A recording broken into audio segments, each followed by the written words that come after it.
पुण्यामधील वैदुवाडीमध्ये भंगाराच्या गोदामाला आग लागल्याची प्राथमिक माहिती समोर आली आणि अग्निशमन दलाकडून आगीवर नियंत्रण मिळवण्याचे प्रयत्न सुद्धा सुरू आहेत। सुदैवाने आगीमध्ये कोणतीही जीवितहानी झाली नसल्याची माहिती आहे। अधिकची माहिती घेऊयात, आमचे प्रतिनिधी बालाजी आपल्या सोबत आहेत। बालाजी, भंगाराच्या गोदामाला आग लागली, ही आग नेमकी कशी लागलेली आहे? अजूनही आग विझलेली नाहीये असं कळतंय। हे हडपसर भागामध्ये वैदवाडीत एक भंगाराचे गोडाऊन आहे, त्या ठिकाणी ही आग लागलेली आहे। प्राथमिक दृष्ट्या ही शॉर्ट सर्किट झाल्याने आग लागल्याची माहिती आहे। आगीवर नियंत्रण मिळवण्यात आलेलं आहे, यामध्ये कुठलीही जीवितहानी झालेली नाही।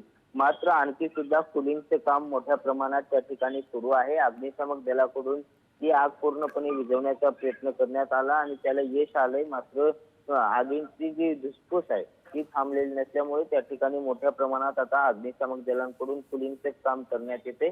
आता हे सगळं काम झाल्यानंतरच नेमकी किती हानी झाली हे समजणार आहे। मात्र सुदैवाने यात कुठलीही जीवितहानी न झाल्याने मोठा दिलासा मिळालेला आहे। मात्र भीषण आग या गोडाऊनला लागल्याचं आपल्याला पाहायला मिळते।